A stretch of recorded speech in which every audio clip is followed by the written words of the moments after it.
জনের আমরা সুনির্দিষ্ট তালিকা তৈরি করা হয়েছে।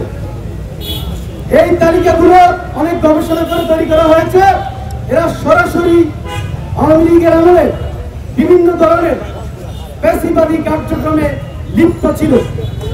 আমরা বলেছি আগামী 3 কর্মদিবসের মধ্যে যদি অন্তর্বর্তীকালীন সরকার এই পেশিবাদী আমলাদের বিরুদ্ধে যথাযথ ব্যবস্থা না নেয় তাহলে আমরা সচিবালয়ের অভিমুখে পেশিবাদ উৎখাত যাত্রা কর্মসূচি পালন করব। সেই কর্মসূচিটি গতকাল রাত 10টায় আমরা মিছিল সহকারে এসে সারা রাত এখানে আমরা অবস্থান কর্মসূচি চালিয়েছি। সারা রাত আমরা ঘুমাইনি, দিনেও আমরা ঘুমাইনি। আজকে রৌদ্রের মধ্যে থেকে আমরা পেশিবাদের উৎখাতের স্লোগান দিয়েছি। একটা পর্যায়ে সচিবালয়ের পক্ষ থেকে স্বরাষ্ট্র উপদেষ্টার দপ্তর থেকে আমাদেরকে বার্তা পাঠানো হয় যে আমাদের বক্তব্যগুলো তারা শুনবে।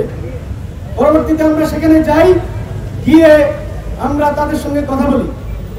তারা আমাদেরকে জানিয়েছে আগামী 1 সপ্তাহের মধ্যে তারা এই বিষয়ে বিশ্লেষণ করে একটি আলোচনা সাপেক্ষে পদক্ষেপের চিন্তা তারা করছে এবং করবে। আমরা আগামী 1 সপ্তাহের মধ্যে যিনি পদায়ন এবং অপসারণের দায়িত্বে যিনি আছেন অর্থ উপদেষ্টা মিস্টার সালেউদ্দিন আহমেদ এবং স্বরাষ্ট্র উপদেষ্টা যিনি আছেন জাহাঙ্গীর আলম, এই দুজনের সঙ্গে আমাদের জুলাই মঞ্চের অফিসিয়াল বৈঠক হবে। সেই বৈঠকে সুনির্দিষ্ট 3 তারিখ তারা ঘোষণা করবেন এই তালিকাটা অনুসারে। সেই তালিকাটা আমরা দিয়েছি। তারা বলেছেন যে তারাও একটা তালিকা করেছে যেটা সম্পূর্ণ মিলে গেছে। যেহেতু মিলে গেছে তাহলে আর এখানে কোনো কথা নাই।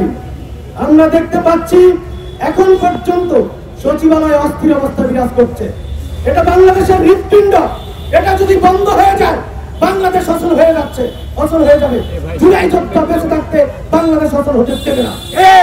আমরা বলতে চাই অবিলম্বে আপনাদের যদি কোনো আইন নিয়ে সামান্য কোনো সমস্যা থেকে থাকে, যৌক্তিক কোনো কথা আপনাদের থেকে থাকে, সেগুলো যৌক্তিক অনুসারে আপনারা আলোচনা করেন। কিন্তু পেশিবাদীদের পাদে পড়ে বাংলাদেশকে অস্থিতিশীল করতে চাইলে জুলাই যোদ্ধারা আবার জেগে উঠবে। আপনাদেরকে আমরা ছাড় দিয়েছি, ছেড়ে দেব না।